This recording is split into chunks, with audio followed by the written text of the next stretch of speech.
But we don't stop there. See, most people stop there, and then they say, well, affirmations don't work. This stuff doesn't work. You know, it might work when things are going well. It really doesn't work when times are hard. Not so. Not so. We don't stop there. We picture the life we want to have exactly as we want to have it. What will the money do? Will we buy a house? Will we be able to then tithe and get into the flow of prosperity, tithe to the spiritual community, perhaps, that is enriching our life? Will we feel free? Will we feel confident? We close our eyes and we play that movie.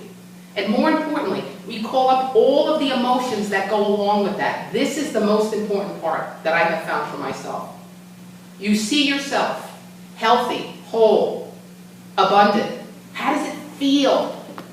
Get those feelings right down into the body. How does it feel?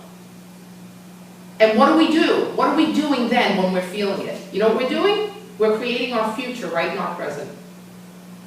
I'm telling you, folks, I've done this to heal. I've dealt with 2 years of various illnesses. I have practiced this to heal. It works. It works marvelously well. We have to call up those feelings. You have to get the volume of those feelings to be louder than the 70,000 thoughts you thought yesterday that, oh, I'm sick, I'll never be healed, the doctor says, the doctor says, the doctor says. Forget about it. We are healing machines. We're healing machines. The best drug, the best pill, the best medicine in the world is you, my friends. It's you. You're it. The brain does not know the difference between what is real and what is imagined in the ways that we just outlined. It must, 100% of the time, respond accordingly to the level of skill that you possess. To do what? Take this law and apply it. Take the law and apply it. First, you must know the law. Then you must be able to interpret it for yourself. It's a personal thing. Then we must commit to the practice. Then we got to do it. If we stop short, anywhere in that chain, we're not giving ourselves the full benefit of this incredibly powerful yet simple process.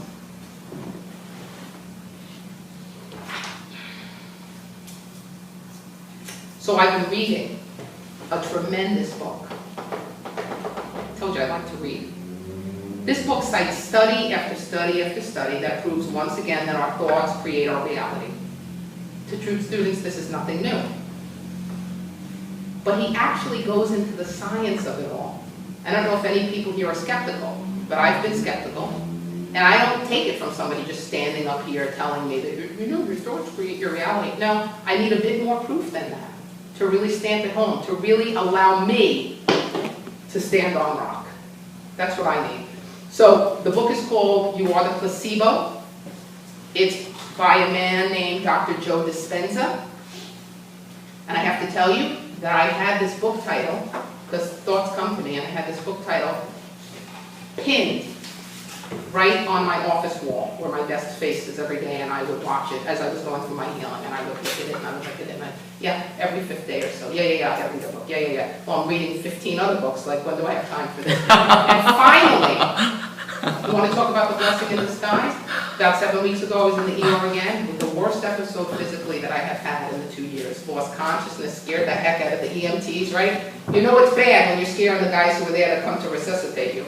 Nevertheless, I was finally moved through that incident to get this book. I cannot recommend it highly enough, right? The blessings in disguise.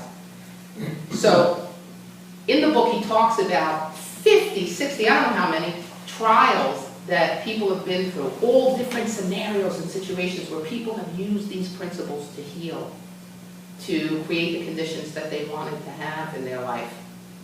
All based on this truth stuff, all stuff that goes back to the Bible, it goes back to Buddha, it goes back. We've had this, we've known about this in a long time. The sin is that we don't pick it up and use it regularly. From the mundane to the serious. I mean, that would be my wish for all humankind. So I'm going to tell you about a couple of studies.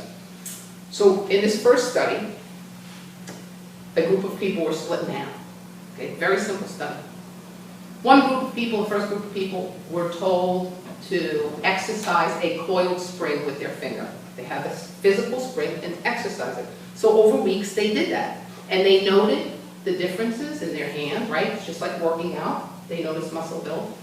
The second group of people were told to do the exact same thing, sans the coil. They were told to do it in their imagination only. And just as I described a few moments ago, they were to call up all the feelings. What would that look like? Right? In a meditative state, they call up what the finger would look like, pulling on the spring. How would they feel if they started to see the muscle? So what happened at the end of the trial? The group that had the coiled spring increased muscle mass by 30%.